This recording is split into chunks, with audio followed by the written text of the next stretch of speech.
ইফতারের জন্য মাত্র 10 মিনিটে আজকে আমি খুবই মজাদার আর অনেক বেশি ক্রিস্পি একটা চিকেন ফ্রাই বা চিকেন পকোড়ার রেসিপি শেয়ার করব। আসসালামু আলাইকুম everyone, welcome to my channel. এই চিকেন ফ্রাইটা উপরে অনেক বেশি ক্রিস্পি আর ভিতরে সফট আর জুসি। যখন থেকে আমার আম্মু এইভাবে চিকেন ফ্রাই করা শুরু করেছে, সবাই কিন্তু এটাই অনেক বেশি পছন্দ করেছে। আর যেহেতু সময়ও কম লাগে, তাই এটা আপনার কাছে একদম বেস্ট আজকের চিকেন ফ্রাই বা চিকেন পকোড়াটা রেসিপি। চিকেন ফ্রাই তৈরি করার জন্য এখানে আমি 2 পিস মুরগির বুকের মাংস নিয়েছি। অবশ্যই হাড় ছাড়া মুরগির বুকের মাংস নিতে হবে। এখানে মুরগির মাংস নিয়েছি প্রায় 200 গ্রামের মতো। এগুলোকে আমি একদম ছোট ছোট করে লম্বা লম্বা করে কেটে নিচ্ছি। মাংসগুলোকে আপনারা চাইলে কিউব করে কেটে নিতেও পারবেন। সব মাংসগুলোকে ঠিক একইভাবেই কেটে নিতে হবে। আমি এখানে সব মাংসগুলো কেটে ও পরিষ্কার করে নিয়েছি। এখন এর ভিতরে 1 চামচ লেবুর রস, 1 চামচ মরিচের গুঁড়া, 1 চামচ জিরার গুঁড়া, 1 চামচ ধনিয়ার গুঁড়া, 1 চামচ গরম মশলার গুঁড়া, 1 চামচ কালো গোলমরিচের গুঁড়া, 1 চামচ আদার গুঁড়া, 1 চামচ রসুনের গুঁড়া আর 1 চামচ টমেটো সস। এখন দিয়ে দিচ্ছি 1 চামচ সয়া সস আর দিয়ে দিচ্ছি স্বাদমতো লবণ। এখন সবকিছু খুব ভালোভাবে মেখে নিতে হবে। আপনারা এখানে আদা গুঁড়া ও রসুন গুঁড়ার বদলে আদা বাটা ও রসুন বাটাও দিতে পারবেন। এখন সবকিছু খুব ভালোভাবে মিশিয়ে নেওয়া হয়ে গেছে। এরপর এর ভিতর দিয়ে দেব একটি ডিম। দেওয়ার পরে আবারও সবকিছু খুব ভালোভাবে মেখে নিচ্ছি।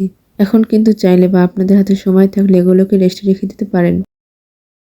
আজকে চিকেন ফ্রাই এর কোটিং করার জন্য এখানে আমি নিয়েছি পেস্ট্রি শিট অথবা সমুচা শিট। এগুলোকে আমি একদম চিকন করে কেটে নিচ্ছি। প্রেস্টিজ শিট অথবা সমুচার শিট কিভাবে বাসায় খুব সহজে তৈরি করে নেওয়া যায় সেটা নিয়ে কিন্তু অলরেডি আমার আম্মুর চ্যানেলে একটা ভিডিও দেওয়া আছে। তাছাড়াও কিন্তু এগুলো যে কোনো মুদির দোকান বা যে কোনো সুপার শপে খুব ইজিলি পেয়ে যাবেন।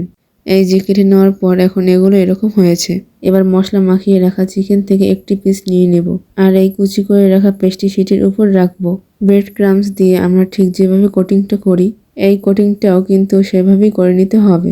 একটু হালকা হাতে প্রেস করলেই কিন্তু দেখতে পাবেন খুব সুন্দর করে চিকেনের গায়ে পেস্ট্রি শিটগুলো লেগে যাচ্ছে। এখন দেখতে একটু এবড়ো থেবড়ো আর এলোমেলো লাগবে, তবে ভাজার পর কিন্তু খুবই সুন্দর একটা লুক আসবে। সবগুলো ঠিক এইভাবে কোটিং করে নিয়েছি। আপনারা চাইলে কিন্তু এই কোটিং করা অবস্থায় পুরো রমজান মাসের জন্য ফ্রোজেন করে রাখতে পারবেন।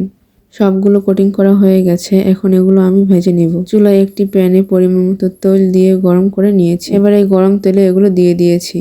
যখন এক পাশ থেকে কিছুটা লালচে হয়ে যাবে তখন আমি অন্য পাশটা উল্টিয়ে দিচ্ছি। আমি একটু চ্যাপ্টা পকোড়ার মতো এগুলো তৈরি করেছি, তবে আপনারা চাইলে গোল করতেও পারেন। 2 পাশ থেকে যখন পছন্দ মতো কালারটা চলে এসেছে তখন এগুলো উঠিয়ে নিয়েছি।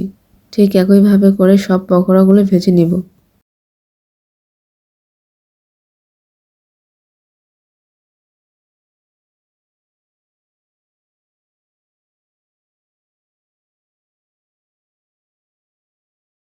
আপনারা দেখেই বুঝে গেছেন এগুলো আসলে কতটা ক্রিস্পি হয়েছে। এইভাবে চিকেন ফ্রাই বা চিকেন পকোড়াটা তৈরি করলে আমার কাছে যে ব্যাপারটা সবচেয়ে বেশি ভালো লাগে, এগুলো কিন্তু নরম হয়ে যায় না। ঘন্টার পর ঘন্টা এভাবে ক্রিস্পি থাকবে। ইফতারের জন্য খুবই পারফেক্ট আর ইউনিক একটা স্ন্যাক্স রেসিপি। সবাই খুবই মজা করে খাবে আশা করছি। আমার আজকের রেসিপি আপনাদের কাছে খুবই ভালো লেগেছে আর আপনাদের কাছে সহজও লেগেছে। তাহলে আজকে এই পর্যন্তই। সবাই অনেক বেশি ভালো থাকবেন, সুস্থ থাকবেন। সবাই সবার জন্য দোয়া করবেন। আল্লাহ হাফেজ।